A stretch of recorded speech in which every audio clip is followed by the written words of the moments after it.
നമസ്തേ. ഇന്ന് നമ്മൾ ഇനി പഠിക്കാൻ പോകുന്നത് എങ്ങനെയാണ് ഒരു മൾട്ടിപ്പിൾ ചോയ്സ് ക്വസ്റ്റ്യൻ ഇതിലേക്ക് ചേർക്കുക, മൂഡിലേക്ക് ചേർക്കുക എന്നറിയാൻ വേണ്ടിയിട്ടാണ്. അതിന് സ്വാഭാവികമായിട്ടും നമ്മൾ ആദ്യം ചെയ്യേണ്ടത്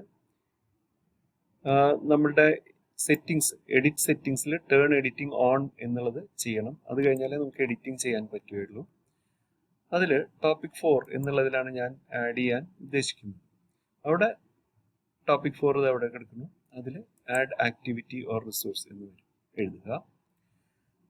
എല്ലാ പരീക്ഷകളും അല്ലെങ്കിൽ എക്സാമിനേഷൻസും മൂഡിൽ ക്വിസ് എന്നുള്ള ഹെഡിങ്ങിലാണ് വരിക. അത് ആഡ് ചെയ്യുക. അപ്പോൾ ഇവിടെ വരും ക്വിസ് എന്ന് നമുക്ക് പറയാം. ക്വിസ് 1 എന്ന് നമുക്ക് തൽക്കാലം പേര് കൊടുക്കാം. ഇവിടെ നമ്മൾ മൾട്ടിപ്പിൾ ചോയ്സ് ക്വസ്റ്റ്യൻ ആണ്. അപ്പോൾ MCQ ആണ്. അപ്പോൾ MCQ ആയതുകൊണ്ട് ചൂസ് ദി ബെസ്റ്റ് ആൻസർ എന്നോ choose the single best answer എന്നിട്ട് നമുക്ക് ആവശ്യമുള്ള രീതിയിൽ നമുക്ക് പറയാം. Choose the single best answer. ഇതിങ്ങനെ ഡിസ്പ്ലേ ചെയ്യാനും കൊടുക്കാം. Return two course. അപ്പോൾ നമ്മൾ ടോപ്പിക് 4ന്റെ കീഴെ ക്വിസ് 1 എന്ന് വന്നു. Choose the single best answer എന്ന് പറഞ്ഞിട്ടുള്ള ഒരു ക്വിസ് വന്നു. പക്ഷേ അപ്പോൾ നമ്മൾ ഈ ക്വിസിലൊന്ന് പ്രസ് ചെയ്ത് നോക്കിക്കഴിഞ്ഞാൽ അത് ഹയസ്റ്റ് ഗ്രേഡൊക്കെ കിട്ടിയെന്നൊക്കെ കൊടുക്കൂ എന്നൊക്കെ നമ്മൾ പറഞ്ഞിട്ടുണ്ടെങ്കിൽ no questions have been added yet. അപ്പോൾ നമുക്ക് ഇതിൽ ക്വസ്റ്റ്യൻ ചേർക്കണം. അതിനെന്ത് ചെയ്യാം? Edit quiz. വീണ്ടും എഡിറ്റ് ക്വിസിലേക്ക് പോവുക. ഈ ഇതിലെ മാക്സിമം ഗ്രേഡ് 10 മാർക്കാണ്. അത് സേവ് ചെയ്യുക. എന്നിട്ട് നമ്മൾ എന്ത് ചെയ്യണം? ആഡ് കൊടുക്കുക. ഇവിടെ ആഡ് ഉണ്ട്. ആഡ് കൊടുക്കുക. A new question. അപ്പോൾ ഇതിൽ ചോദിക്കും എന്ത് തരം ക്വസ്റ്റ്യൻ ആണ് വേണ്ടത്. നമുക്ക് മൾട്ടിപ്പിൾ ചോയ്സ് വേണോ, ട്രൂ ഫോൾസ് വേണോ, മാച്ചിങ് വേണോ, ഷോർട്ട് ആൻസർ വേണോ, അങ്ങനെ പലതരത്തിൽ എസ്സേ ക്വസ്റ്റ്യൻ വേണോ, അത് ഏത് തരം വേണമെങ്കിൽ നമുക്ക് ചേർക്കാം. അപ്പോൾ മൾട്ടിപ്പിൾ ചോയ്സ് ക്വസ്റ്റ്യൻ ആണ് നമ്മളിവിടെ ചേർക്കാൻ ഉദ്ദേശിക്കുന്നത്. അപ്പോൾ ആഡ് കൊടുക്കുക. അവിടെ മൾട്ടിപ്പിൾ ചോയ്സ് കൊടുക്കുക. ക്വസ്റ്റ്യൻ്റെ പേര് നമ്മുടെ ക്വസ്റ്റ്യൻ നമ്പർ 1 ആണെന്ന് വിചാരിച്ചോളൂ. ഈ ക്വസ്റ്റ്യൻ നമ്പർ 1ന്റെ പേര് നമുക്ക് കാർഡിയക് സൈക്കിൾ ആണ് വിചാരിക്കുക. First heart sound.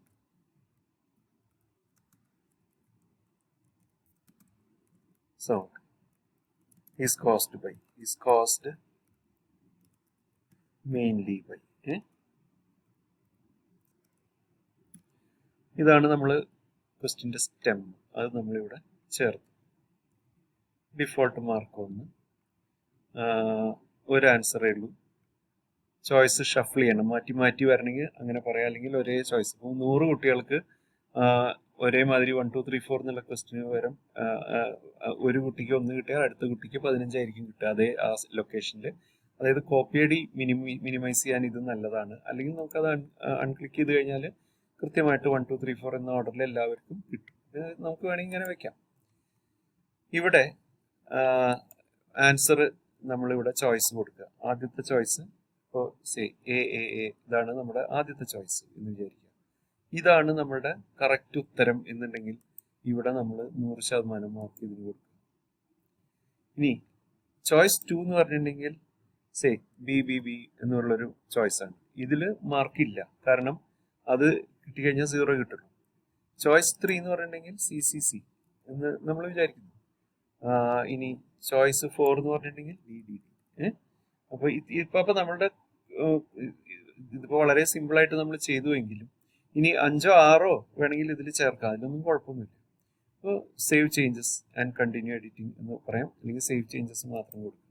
അപ്പോൾ സേവ് ചേഞ്ചസ് വന്നു കഴിഞ്ഞിട്ടുണ്ടെങ്കിൽ ഇതിൽ കയറും. ഇനി ഷഫിൾ ചോയ്സസ് എടുക്കുന്നുണ്ട്. അത് മാറ്റം ഇടയ്ക്ക് വെച്ച് തോന്നിയാൽ അപ്പോൾ അതുകൊണ്ട് ഫൈനൽ അതിൽ ആയിക്കഴിഞ്ഞാൽ നമുക്കൊരു ഇതായിക്കഴിഞ്ഞാൽ സേവ് ചേഞ്ചസ് എന്ന് പറഞ്ഞിട്ട് കൊടുക്കും. അപ്പോൾ അതാ ഇവിടെ ഒരു ക്വസ്റ്റ്യൻ ഇവിടെ വന്നിട്ടുണ്ട്. അപ്പോൾ ഈ ക്വസ്റ്റ്യൻ ഇനി നമുക്ക് ഇവിടെ സേവ് ചെയ്യാം. സേവ്. അതിനുശേഷം നമുക്ക് ക്വിസിലേക്ക് പോകാം. അപ്പോൾ ഇവിടെ പ്രിവ്യൂ ക്വിസ് എന്ന് പറഞ്ഞിട്ട് നമുക്ക് നമ്മൾ കൊടുത്ത ക്വസ്റ്റ്യൻ വെച്ചിട്ട് നമുക്ക് കാണാം ഈ ക്വിസ്. അപ്പോൾ ഇതാണ് നമ്മളിപ്പോൾ ഉണ്ടാക്കിയ ക്വിസ്. അതിലത്തെ ഫസ്റ്റ് ഓപ്ഷനായിട്ട് ABCD എന്നുള്ളതിൽ ഫസ്റ്റ് ഓപ്ഷൻ DDCCA എന്ന് പറഞ്ഞിട്ടാണ് കൊടുക്കുന്നത്. പക്ഷെ നമുക്കറിയാം A ആണ് കറക്റ്റ് എന്ന് നമുക്കറിയാവുന്നതുകൊണ്ട് അത് ക്ലിക്ക് ചെയ്തു. അല്ലെങ്കിൽ നമുക്കിപ്പോൾ നമ്മൾ A എന്ന് അറിയാവുന്നുണ്ടെങ്കിലും നമ്മൾ D ആണെന്ന് നമ്മളാണ് ക്ലിക്ക് ചെയ്തത്. ഫിനിഷ് അറ്റംപ്റ്റ്, ഒരു ക്വസ്റ്റിന് നമ്മൾ ആകെയുള്ളത്, അതുകൊണ്ട് ഫിനിഷ് അറ്റംപ്റ്റ് എന്ന് പറഞ്ഞിട്ട് കൊടുക്കുക. എന്നിട്ട് നമുക്ക് സബ്മിറ്റ് ചെയ്യാം. ഈ സബ്മിറ്റ് ചെയ്ത് കഴിഞ്ഞാൽ സബ്മിറ്റ് ഓൾ ആൻഡ് ഫിനിഷ് എന്ന് പറയും. അപ്പോൾ ഇത് ഇവിടെ ഉത്തരം എന്താ വന്നിരിക്കുന്നു? DDD എന്നുള്ളത് തെറ്റാണ്. Your answer is incorrect. Correct answer is A എന്നുള്ളതാണ്.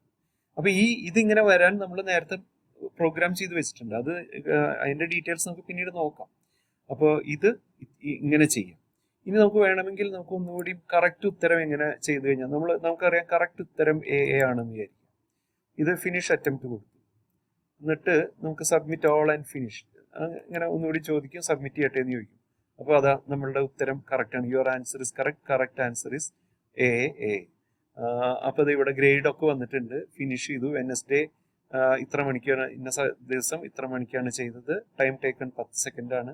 അപ്പോൾ ഇതിന്ന് നമുക്ക് കുറേ കാര്യങ്ങൾ മനസ്സിലാക്കാം. അതായത് ഒരു കുട്ടി ആവശ്യത്തിൽ കൂടുതൽ സമയം എടുക്കണമെന്ന് വെച്ചാൽ തന്നെ ഒന്നുമില്ലെങ്കിൽ അവൻ എന്തോ കൂടുതൽ ആലോചിക്കുന്നുണ്ട്, അല്ലെങ്കിൽ അവന് വേറെ എന്തോ ഇതിൻ്റെ ഇടയിൽ കൂടെ അവൻ ആരുടെയോ മെസ്സേജിന് വേണ്ടി വെയിറ്റ് ചെയ്യാണ്. ഇതൊക്കെ നമുക്ക് ഇതിൽ നിന്ന് കാണാൻ പറ്റും. അപ്പോൾ ഇതാണ് നമ്മളുടെ എങ്ങനെ ചെയ്യാന്നുള്ളത്. ഇനി നമുക്ക് തിരിച്ച് നമ്മൾ വീണ്ടും നമ്മളുടെ കോഴ്സിലേക്ക് തന്നെ പോവാണ്. ഒരു സിംഗിൾ ക്വസ്റ്റ്യൻ ഒക്കെ, ഒരു 5-6 MCQ ഒക്കെ നമുക്ക് ഈ വഴിക്ക് എങ്ങനെ ഉണ്ടാക്കുന്നതിന് വലിയ കുഴപ്പമില്ല.